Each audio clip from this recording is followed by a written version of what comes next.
SIR এর শুনানিতে কেন্দ্রীয় সরকারের প্রদান করা নাগরিকত্বের শংসাপত্র গ্রহণযোগ্য হবে বলে নির্বাচন কমিশনের সিদ্ধান্তকে স্বাগত মতুয়া সম্প্রদায়ের মানুষের।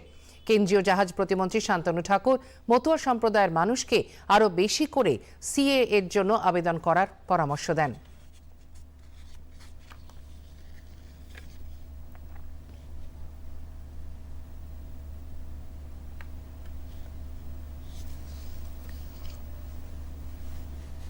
আমি বাংলাদেশ থেকে 1990 সালে ভারতে এসেছি অত্যাচারের কারণে। ওখানে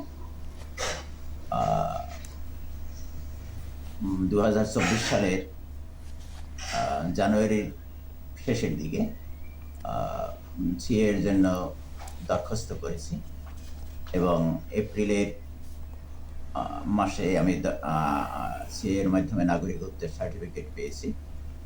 আমি খুব 2002 সালে আমার ভোটার লিস্টে নাম ছিল না, যার জন্য ভোটার লিস্টে আমার নাম থাকবে কিনা সেই কারণে যেন খুব টেনশনে ছিলাম।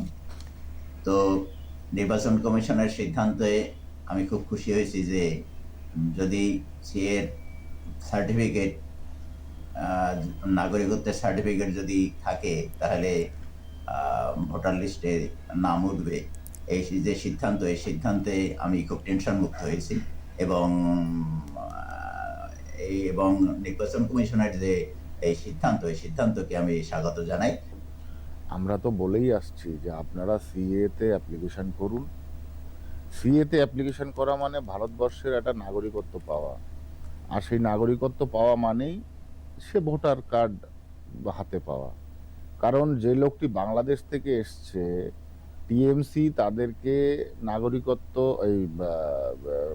ভোটার কার্ড, রেশন কার্ড করে দিয়েছে, তাই বলে তো সেই লোকটা ভারতবর্ষের নাগরিক হয়ে যায়নি। এই যে মিসকনসেপ্ট, ভুল ধারণা, এই যে টিএমসি ছড়াচ্ছে যে ভোটার কার্ড, আপনি তো সিটিজেন ছিলেন, আরে একটা লোক সিটিজেন হয় কি করে? সে তো বাংলাদেশ থেকে এসছে, তার এখানে কি ডকুমেন্টস আছে, তার এখানে তাই যদি হয় তাহলে পাসপোর্ট ভেরিফিকেশনের সময় 71 সালের আগের দলিল চায় কেন টিএমসির এই প্রশাসন? একদিক থেকে আমাদের মানুষদের মারার কায়দা, আর একদিক থেকে নাটক করা, উল্টে রাজনীতির নাটক করা। এগুলো বন্ধ হোক।